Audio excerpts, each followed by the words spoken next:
اعوذ باللہ من الشیطان الرجیم بسم اللہ الرحمن الرحیم۔ السلام علیکم دوستو، سکھ مت دنیا کے جدید مذاہب میں سے ایک ہے جس کی شروعات تقریباً 500 سال قبل بابا گرو نانک نامی ایک صوفی بزرگ سے ہوئی، لیکن بابا گرو نانک کے دور میں یا ان کی وفات تک سکھ مذہب کی یہ شکل نہیں تھی کہ جیسے آج ہے۔ دور حاضر کا سکھ مذہب بابا گرو نانک کے بعد آنے والے گروؤں بالخصوص سکھوں کے 10ویں اور آخری گرو گوبند سنگھ کا بنایا ہوا ہے۔ یہ سچ ہے کہ بابا گرو نانک ایک ہندو کے گھر پیدا ہوئے، لیکن ان کی باقی کی تمام زندگی حق کی تلاش، ایک خدا ایک رسول اور ان کی بتائی گئی تعلیمات پر عمل کرتے ہوئے گزری۔ دوستو، آج کی ویڈیو میں ہم بابا گرو نانک سے متعلق حقائق کے بارے میں جانیں گے۔ واللہ عالم، اللہ بہتر جاننے والا ہے۔ ہمارے ساتھ بنے رہیں۔ تو چلیں شروع کرتے ہیں۔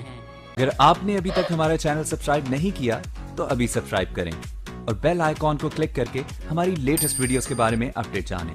سبسکرائب کیجئے اور ہم آپ کو لیے چلیں گے آپ کی فیورٹ ویڈیو کی طرف۔ فرینڈز، موزہ تلونڈی، تحصیل شرق پور، ضلع شیخو پورہ کے کالو چند کے گھر حق شناسی دل لے کر 15 اپریل سن 1469 بقول ناہر سنگھ کیانی 20 اکتوبر سن 1469 پیدا ہونے والے بچے کا نام نانک رکھا گیا، جو بعد میں بر صغیر پاک و ہند کے نامور صوفی بابا گرو نانک دیو جی کے نام سے مشہور ہوئے۔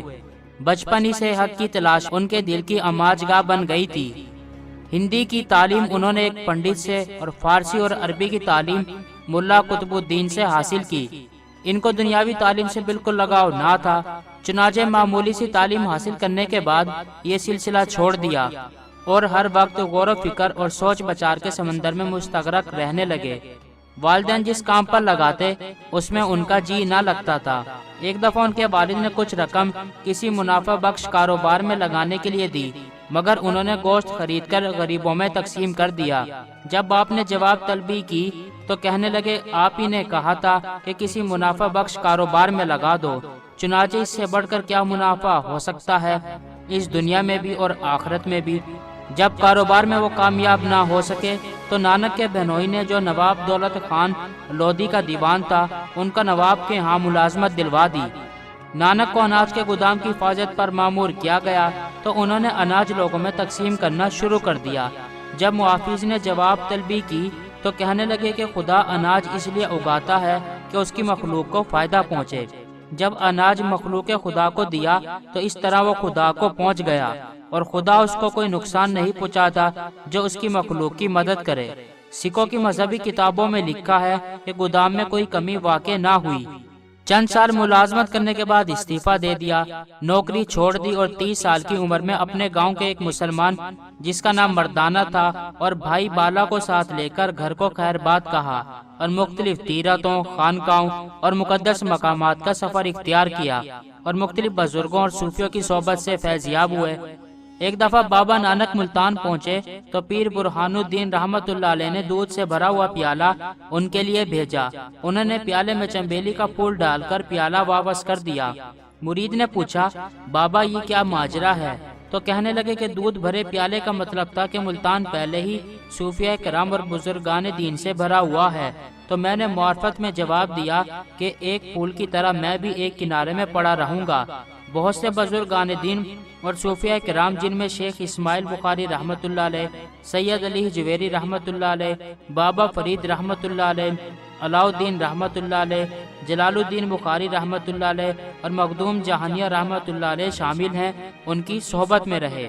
اسی وجہ سے بابا نانک صاحب کے مسلمان ہونے کا عقیدہ ان کے زمانے زندگی سے ہی مسلمانوں میں چلا آ رہا ہے۔ جنم ساکھی بالا 132۔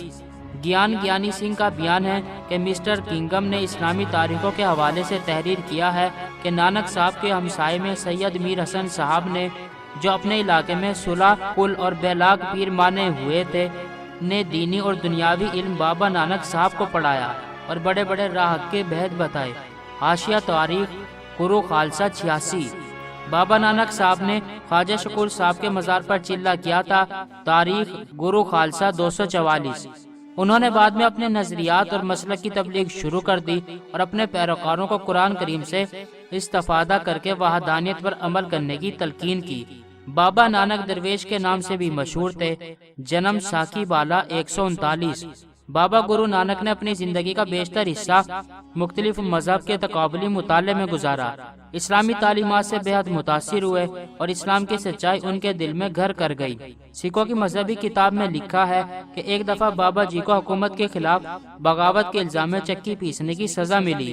محافظ نے یہ دیکھ کر کہ چکی خود بخود آٹا پیس رہی ہے، حاکم کو اطلاع دی، چنانچہ ان کو فوراً رہا کر دیا گیا۔ مغل بادشاہ اکبر نے ان کے افکار سے بے حد متاثر ہو کر ان کو عبادت گاہ کے لیے زمین بطور تحفہ پیش کی، جس کا سنگ بنیاد میاں میر صاحب نے رکھا تھا، اور اس کو 5ویں گروار جن دیو نے تعمیر کر کے اس کا نام ہری مندر رکھا۔ بابا جی اونچ نیچ اور ذات پات کے قائل نہ تھے، وہ شودر اور بھنگی کے ہاتھ کا پکا ہوا کھانا بھی کھا لیتے تھے۔ ان کا قول ہے کہ غرور صاحب عرفات کو تاریکی میں پہنچاتا ہے اور اسے پھر کبھی سجائی نہیں دیتا۔ بابا گرو نانک کا عقیدہ اور تعلیمات یہ تھیں۔ بابا گرو جی نے کہا 2 یا 3 حرف سے ایک لفظ بنتا ہے، الفاظ ہی سے جملے بنتے ہیں، اس طرح علم و عمل زمانہ بزمانہ ترویج پاتے رہتے ہیں۔ انہوں نے کہا خدا ایک ہے، خدا ہی نے یہ کائنات تخلیق کی اور وہی مالک و مختار کل ہے۔ یہ سب تعلیم یعنی علم حاصل کرنا بیکار ہے جب تک خدا واحد کو نہ مانے اور اس کی اطاعت نہ کرے۔ پنڈت سنت نام محمود۔ بابا گرو نانک کا عقیدہ تھا کہ خدا کی محبت کے بغیر انسانی زندگی بیکار ہے، اور حضور اقدس صلی اللہ علیہ وسلم کی محبت کے بغیر خدا کی محبت ممکن نہیں ہے، اور یہی مقصد وحدت ہے۔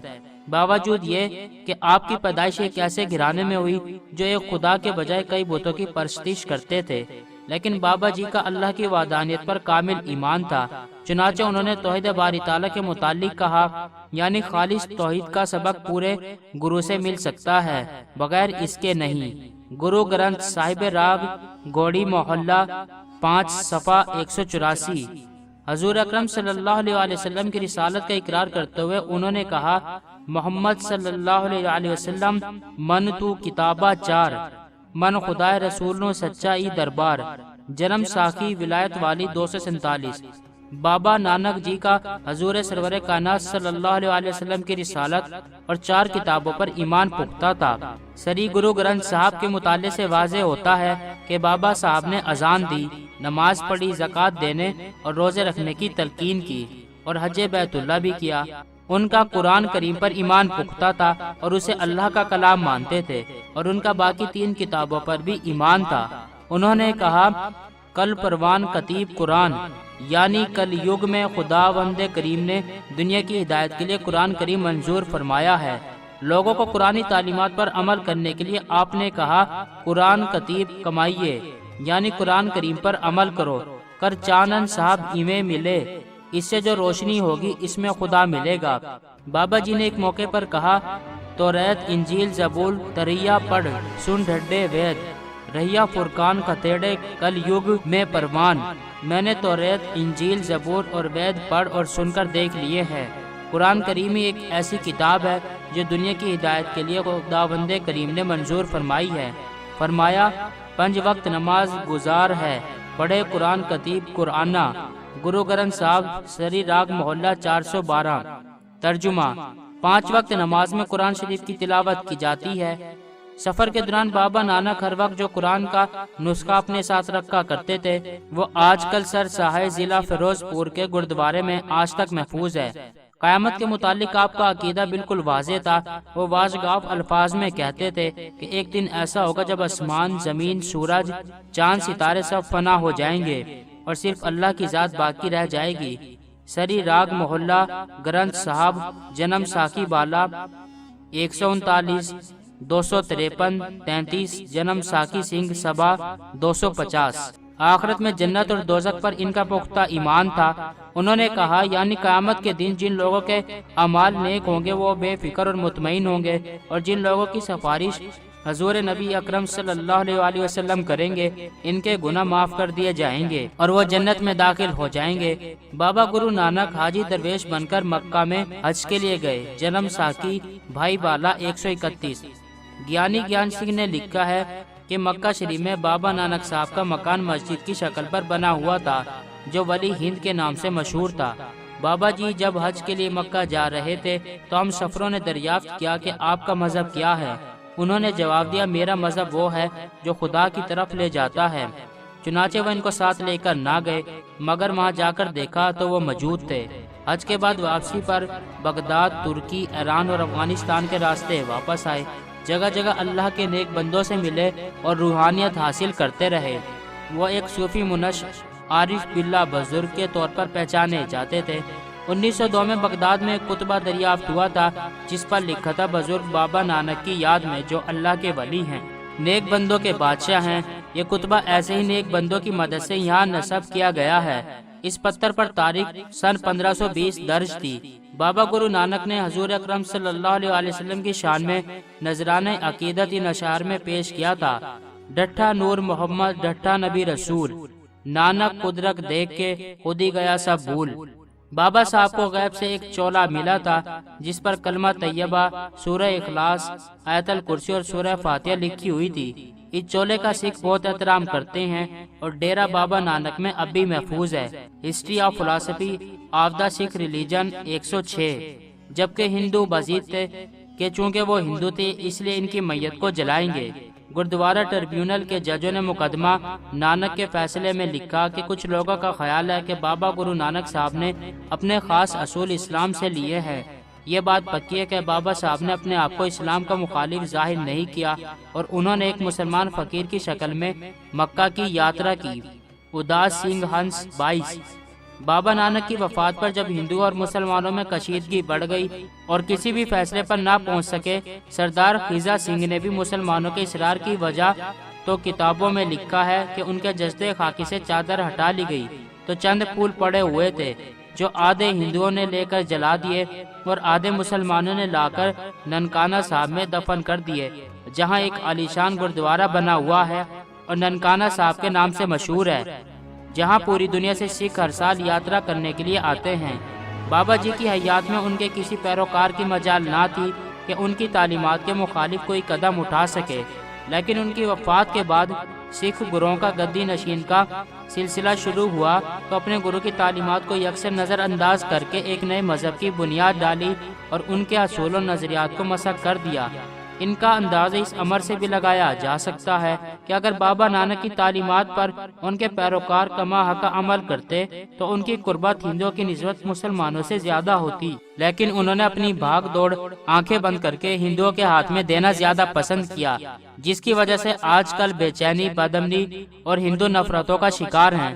اب بھی اگر وہ ہوش کریں تو ان کی سیاسی زندگی کی بہتری ہندوؤں کی نسبت مسلمانوں کے ساتھ زیادہ فائدہ مند ثابت ہو سکتی ہے۔ دوستو، میں ہوں آپ کا ہوسٹ دوست عظیم الظفر اور آپ دیکھ رہے ہیں عظمی وائس۔ دوستو، آج کی ویڈیو کے بارے میں آپ کی کیا رائے ہے؟ کمنٹ باکس میں اپنی قیمتی رائے کا اظہار ضرور کیجیے گا۔ دوستو، انشاءاللہ اب ہم اپنی نیکسٹ ویڈیو تک کے لیے نئے خواہشات کے ساتھ آپ سے اجازت چاہیں گے۔ خوش رہیں، خوشیاں بانٹیں، جییں اور جینے دیں۔ اپنا اور اپنے چاہنے والوں کا خیال رکھیے۔ لانگ لیو پاکستان، لانگ لیو پاک آرمی۔ اللہ ہم سب کامیاب و ناصر ہو۔ فی امان اللہ، گڈ بائے۔ دوستو، یہ ویڈیو آپ کو کیسی لگی، اچھی یا بری؟ اپنی رائے کا اظہار کمنٹ باکس میں ضرور کریں تاکہ ہمیں پتہ چل سکے ہم جو محنت کر کے ویڈیوز بنا رہے ہیں آپ کو پسند بھی آ رہی ہیں یا نہیں۔ ویڈیوز کو لائک، کمنٹ یا شیئر کرنے کے آپ کے بالکل بھی پیسے نہیں لگیں گے، البتہ ہماری حوصلہ افزائی ضرور ہوگی، اور اگر ویڈیو میں کوئی خرابی ہے تو ہم اس کو دور کر پائیں گے۔ شکریہ۔